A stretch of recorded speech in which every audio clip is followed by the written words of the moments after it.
mean, the Galileo story is as we've talked about, we've been talking since early 2020, actually June 2020, I think, and it's all about exploration. You know, what you do, how you do it, and then the discovery at Callisto.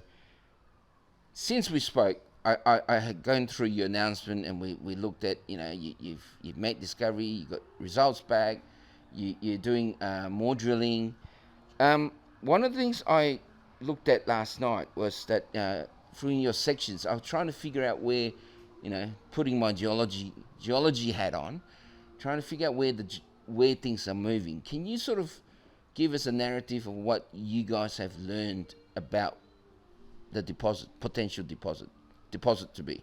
When we started, we only had the POWs, which is the Program of Works approvals, to drill on quite a tight spacing. So we did 50-metre drill lines and 50-metre holes along the line. So we've only drilled a very small area of what we consider to be a much larger potential.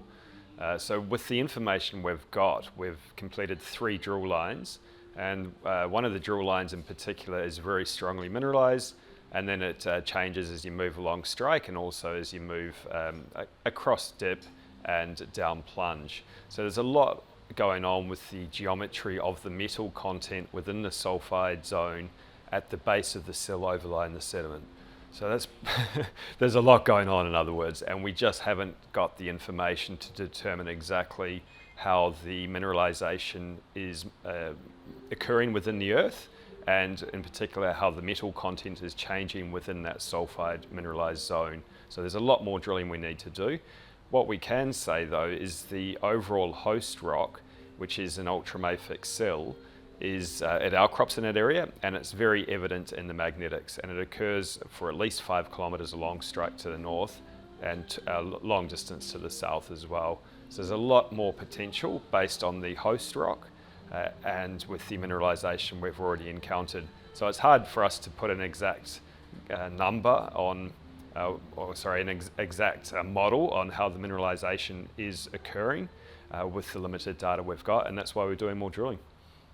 Just so that I put it in layman's term, it is literally what you're doing is the geology. There's consideration with the geology, consideration with the metal content, which is the numbers, you could say, and where they're moving, plunging, where it's getting bigger, pinching out, not pinching out. That's what you're referring to, isn't it? Yeah, that's right. So it's typical for ore deposits to be folded post-mineralization. We don't know if that's happened here, but it is quite likely. So as you move along strike, the pinching and swelling of the mineralization would be something to be expected. So there'll be some zones with higher grades, some zones with relatively lower grades. But what we're hoping is that it continues along strike for at least some proportion of that additional 5 kilometers that we have.